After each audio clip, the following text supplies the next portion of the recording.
You've probably heard the phrase big data, but what does it actually mean? Data science involves making sense of data, taking insights from it, and perhaps linking it in with algorithmic systems which can do further work on it. Generally speaking, having more data to work with is better, all things being equal. That is, assuming the same level of quality, integrity, etc. As well as this, some machine learning methods, such as deep learning techniques, gain a disproportional benefit from very large amounts of data. Big data involves collecting a mass of data together, even if it might be from different locations or time periods, in order to discern if the aggregated data can tell us something more than just the sum of its parts. DIKW pyramid. First, let's take a look at the word data. Most people think that data and information are synonymous, but there is a difference. The DIKW pyramid helps us visually see the relationships between those terms. Data is the raw form of input. It's unfiltered numbers, words, patches of colour, or audio phonemes. Data isn't really useful on its own, especially once the databases become so large that you can't see it all at a glance. For example, let's say that you have a database full of keywords extracted from articles. In itself, that doesn't really tell you anything. Information is data that is useful to businesses to help make decisions. It has been organized and interpreted, sufficient to place it into categories. Keywords can be organized by cluster to show frequency of use, or by dates to show historical trends. Now they start being useful. Knowledge is information set into context. It leads to action. With some further context, our word cloud can be linked into associated groups of similar articles, illustrating the semantic trends even without needing to be explicitly structured. Wisdom is knowledge built up over time so that prior experience informs new decisions. By placing knowledge within a historical pattern of prior outcomes, one can infer or predict that readers who enjoyed one article will be likely to enjoy similar kinds, even if not using the same types of keywords per se.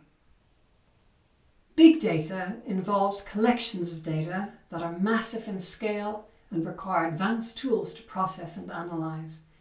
It is often described in terms of the V's of big data. There are perhaps as many as 10 of them.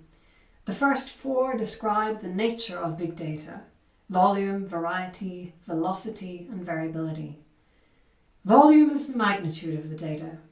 Some databases can be enormous, social media content, for example. Variety. There are many sources and types of data, such as audio, image, video file, text data, log files, user activity data, machine and sensor data, etc. Additionally, data may be a mix of public, confidential, or restricted forms. There may be a variety of different rights, obligations, or jurisdictions attached to different data points or sets. Velocity. Data from multiple sources may be collected at different frequencies. Business information systems, for example, may integrate different data on a per second, per day, and per month or even quarter basis. Variability. Even similar data can still have some sudden spikes or odd outliers. Does the data adhere to a general mean or to a curve, or does it contain some wild differences based upon, for example, seasonal cycles? The final 6 V's describe the usefulness of data. Veracity. Is the data truthful?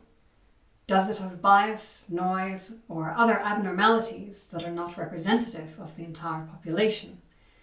Is the source of the information trustworthy, and can events be corroborated in some manner? Did the data come from a faulty sensor or other questionable input source? Does the data include biases that may create a skew during processing? For example, a sensor which is better at hearing higher pitches may record more female participation in conversation compared to male, even if that may not be the case. Validity. Is the use of this data correct and accurate for an intended use? Is the data sufficient enough to draw meaningful conclusions from? Was it collected in a manner that can be directly compared to a new situation? For example, if a weight is consistently heavier than it should be, then that can be compensated for because it's consistent. However, if it were variable, then any data from that would be automatically invalid. Vulnerability.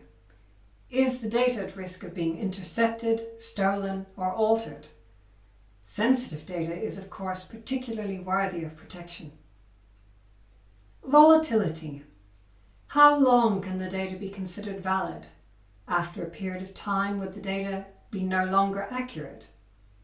For example, data on how occupied a public square is will have a half-life of usefulness as people enter or exit over time. Data on the occupancy of a roller coaster is likely to be very involatile, but only for as long as the ride is scheduled to run for. Visualizability. How challenging is this data to visualize? For example, we might be able to put in some time series data into a graph or an audio signal into a waveform. But disparate points of data might be quite a challenge to create a dashboard from. More exotic means of displaying information might be required. This makes deriving meaning from data more difficult, as well as debugging potential issues. Value. What value can be derived from the data? Does it easily translate into tangible benefits or actionable insights? How difficult or expensive was it to obtain or process? Can bringing it together with other data increase its value? Does it constitute valuable intellectual property?